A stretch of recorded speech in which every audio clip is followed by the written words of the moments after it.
नमस्कार, मैं हूं पवन त्यागी।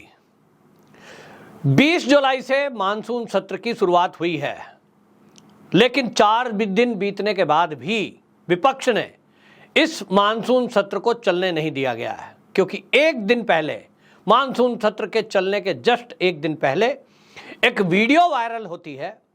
दावा किया जा रहा था कि यह वीडियो मणिपुर की है और वहां 2 महिलाओं को नग्न करके भीड़ उनको ले जा रही है। इसको लेकर कांग्रेस समेत सारी विपक्षी पार्टियों ने हल्ला करा और उस पर यह मांग की कि सदन के अंदर प्रधानमंत्री इस पर बयान दें।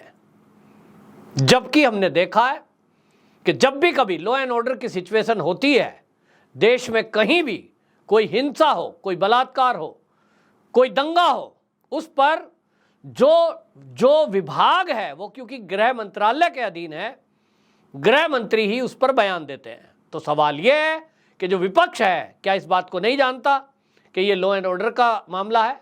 तो इस पर बयान गृह मंत्री अमित शाह देंगे।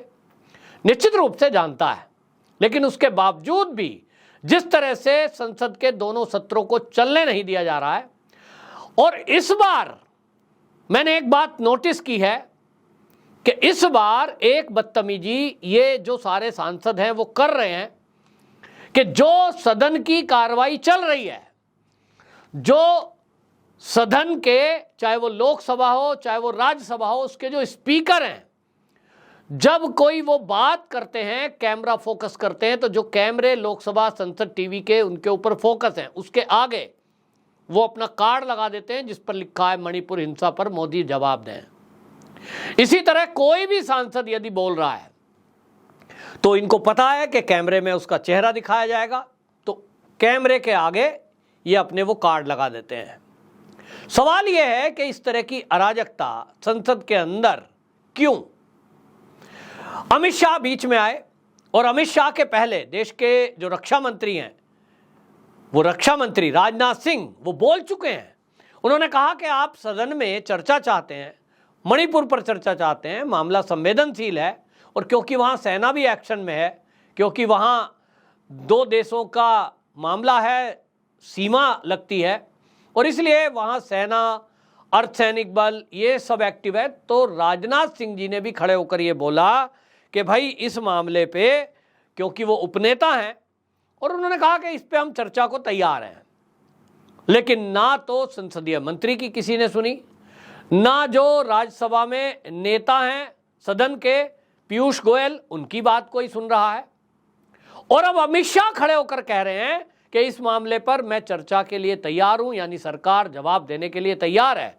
मामला संवेदनशील है और इसलिए इस गंभीरता को समझते हुए आराम से बैठकर इस पर चर्चा की जाएगी। तो क्या इस देश का जो विपक्ष है, वो जो संसद को नहीं चलने दे रहा है, वो इस सरकार के आग्रह को मान लेगा?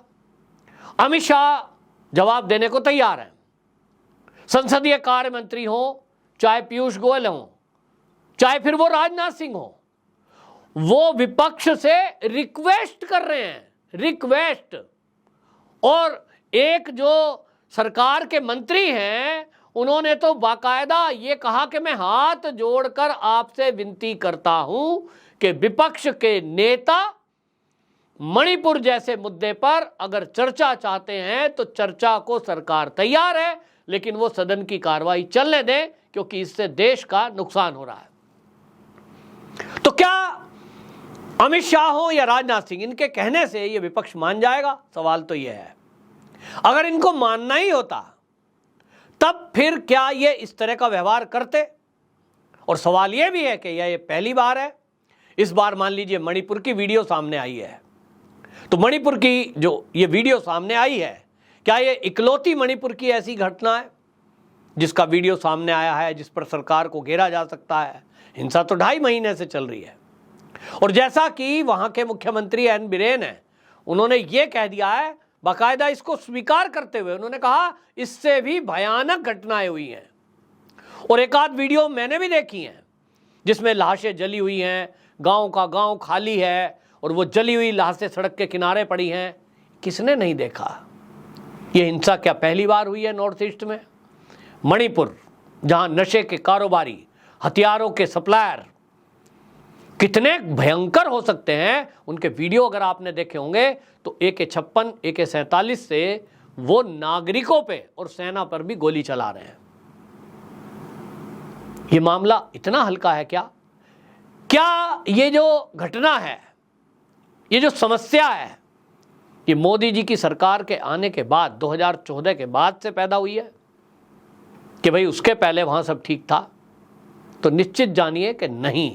ये घटना, ये जो वहां हिंसा है, ये जो लड़ाई है नॉर्थ ईस्ट में, ये देश की आज़ादी के पहले से अंग्रेजों की पैदा की हुई है। उसके बाद की जो सरकारें आई, उन सरकारों ने जिस तरह से वहां एक विशेष वर्ग को या यूं कहें एक धर्म वालों को विशेष छूट दी और उनको जो है पूरी आज़ादी दी कि वो अपना मिशनरीज का काम चलाएं, उनको खुली छुट्टी है, धर्मांतरण करें, खुली छुट्टी है, नशे की खेती करें, वो भी पहाड़ों पर, और वहां के पवित्र पेड़ों को काट दिया गया। जो मैतेई समाज है, जिन पेड़ों को पूजता है, उनके लिए वो देवता हैं। जैसे हमारे लिए, मैं उत्तर प्रदेश का रहने वाला हूं और आप भी भारत के किसी भाग में रहते होंगे, तो हमारे लिए पीपल का वृक्ष वो खाली वृक्ष नहीं है, उसका कोई फर्नीचर नहीं बनाता, वो हमारे लिए देवता हैं। और मेरे लिए नहीं, पूरी प्रकृति के लिए देवता हैं, क्योंकि उनके अंदर औषधीय गुण हैं। और इसलिए हम कभी भी किसी भी परिस्थिति में पीपल के पेड़ को ना तो काटते हैं ना तो काटने देते हैं। और इसी तरह से हमारे यहां तुलसी का वृक्ष है। तो इसी तरह मैतेई समाज के लिए जो वृक्ष पूजनीय हैं, उनको यदि कोई काटेगा तो फिर गुस्सा तो भड़केगा। मैं किसी पूजा पाठ में यदि सम्मिलित होता हूं और मैं किसी को आराध्य मानता हूं, चाहे वो गाय हो, हम उसको पूजते हैं, मां मानते हैं, देवी देवताओं का वास मानते हैं, और इसीलिए हिंदू गौ हत्या पर आक्रोशित होता है। लेकिन कोई गौ हत्या मेरे सामने करेगा, मुझे चिढ़ाने के लिए, मुझे उकसाने के लिए करेगा, तो उकसाना तो होगा। और ये जो चल रहा है, ये किसकी देन है? देश की आज़ादी के बाद से वहां चीजें ठीक होनी चाहिए थी, लेकिन वो नहीं की गई। कांग्रेस सरकार आई और इस बीमारी को बढ़ने दिया। उस बीमारी में बढ़ने में एसटी का दर्जा देकर जो बाकी को नगा हो या कुकी हो, उनका संवर्धन किया गया, नौकरियों में उनको डाला गया, नौकरी में आरक्षण मिला, पहाड़ों पर आरक्षित कर दिया कि पहाड़ पर रहेंगे, जहां चाहे रहेंगे, वो जहां चाहे मणिपुर में जमीन खरीद सकते हैं। लेकिन मैतेई समाज के लोग अगर चाहें कि वो पहाड़ पर कोई जमीन खरीद लें या रह लें, घर बना लें, नहीं रह सकते। तो आक्रोश पनपना लाजमी था। और इस पर जब चर्चा की बात आ रही है तो ये चर्चा कांग्रेस होने नहीं देगी। ये जो आप देख रहे हैं ना, अमित शाह जी ने खड़े होकर कहा है कि चर्चा के लिए हम तैयार हैं, और ये कह रहे हैं नहीं जी, प्रधानमंत्री इस पर चर्चा करें, क्योंकि इन्हें पता है कि मुद्दा अमित शाह से जुड़ा हुआ है, उनके पास पूरी डिटेल है, वो वहां होके आए हैं। पुलिस के, अर्धसैनिक बलों के जो अधिकारी हैं, अमित शाह उनसे पल पल की अपडेट लेते हैं, वो उनकी जिम्मेदारी है, गृह मंत्रालय के अधीन है, और इसीलिए वो अपडेटेड है। वो अपडेटेड होकर उन्हीं को जवाब देना है। मान लीजिए कोई सेना से जुड़ा हुआ मामला है, आपने देखा पिछले दिनों गलवान घाटी में हमारे सैनिकों की चीन के सैनिकों से झड़प हुई। अभी अरुणाचल प्रदेश में पिछले साल हमारे सैनिकों की चीन के सैनिकों से झड़प हुई। तब फिर कौन जवाब दे रहा था उस बात का? हमारे रक्षा मंत्री राजनाथ सिंह, क्योंकि उन्हीं का बनता है कि वो सेना के बारे में जानकारी दें। अगर रेल दुर्घटना हुई है तो उस रेल दुर्घटना पर अश्वनी वैष्णव, जो कि रेल मंत्री हैं, वो सदन में जवाब दे रहे। वो जो रेल मंत्री अश्वनी वैष्णव हैं, वो सदन में जवाब दे रहे थे, क्योंकि रेल मंत्री का ये काम बनता है। अगर सड़क पर दुर्घटना होती है तो उसके मामले में नितिन गडकरी जी से सवाल पूछा जाता है, और ये परंपरा है, यही नियम है। लेकिन ये विपक्षी पार्टी जिस तरह से नियमों के विरुद्ध मोदी को टारगेट कर रहे हैं, इसके पीछे की मंशा समझिए, क्योंकि इनको टारगेट ही मोदी को करना है, क्योंकि 2024 के चुनाव में जो एनडीए है, उसका जो प्रधानमंत्री चेहरा है वो मोदी है। और इसीलिए मामला तो राज्य का है। आप देखिए, पहली दृष्टि कोई मामला किसी राज्य से जुड़ा हुआ होगा, जैसे उदाहरण के लिए राजस्थान में 5000 से अधिक बलात्कार हुए, उसके लिए क्या सोनिया गांधी जवाब देंगी? क्या मल्लिकार्जुन खड़गे जवाब देंगे? या राहुल गांधी और प्रियंका गांधी जवाब देंगे? क्योंकि वो कांग्रेस के बड़े नेता हैं। वो कहेंगे नहीं जी, अशोक गहलोत की सरकार है, अशोक गहलोत मुख्यमंत्री है, वो इस पर जवाब देंगे। पश्चिम बंगाल में जो हिंसा हो रही है उसके लिए कौन जवाबदेह है? मुख्यमंत्री ममता बनर्जी। तो उसमें कोई टीएमसी का अध्यक्ष जवाब देगा, कांग्रेस का अध्यक्ष जवाब देगा? टीएमसी के तो सर्वे सर्वा ममता ही है। लेकिन आप सोचिए कि ये मोदी को टारगेट करने के पीछे का मंशा क्या है। चाहे वो अडानी का मामला हो, चाहे आप देखिए राफेल का मामला हो, चाहे आपने देखा कि नोटबंदी का मामला हो, फैसले चाहे वित्त मंत्रालय ले रहा है तो भी जवाब मोदी दे। फैसले अगर रक्षा मंत्रालय कोई कर रहा है राफेल का सौदा, तो भी प्रधानमंत्री जवाब दें, मोदी जवाब दें। यदि कोई अडानी का मामला आता है तो अडानी मोदी का दोस्त है, मोदी को टारगेट किया जा रहा है। इस देश के किसी भी राज्य में कोई घटना हो जाए, चाहे वो उत्तर प्रदेश हो, चाहे मध्य प्रदेश हो, जहां भाजपा की सरकारें हैं, जवाब मांगा जाएगा मोदी से। क्यों? राज्य के लिए केंद्र कैसे जिम्मेदार है? लॉ एंड ऑर्डर तो राज्य का मामला।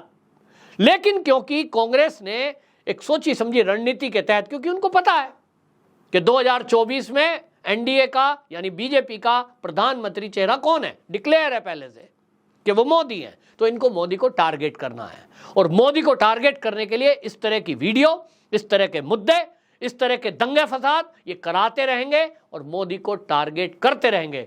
एक भी नेता का, किसी का, भाजपा का कोई बयान आ जाए, उदाहरण के लिए नुपुर शर्मा की बात आई थी, तब भी ये मोदी से जवाब मांग रहे थे।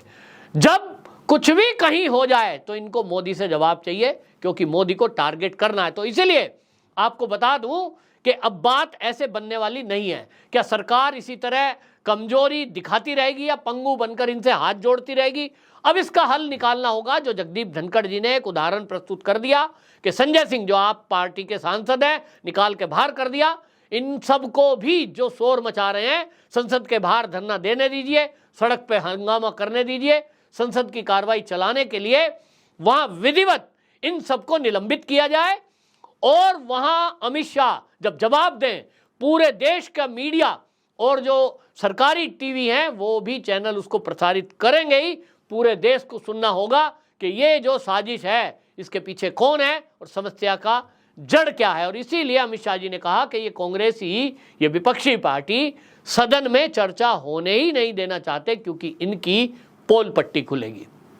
आपकी क्या राय है? कमेंट बॉक्स में जरूर बताएं। वंदे मातरम।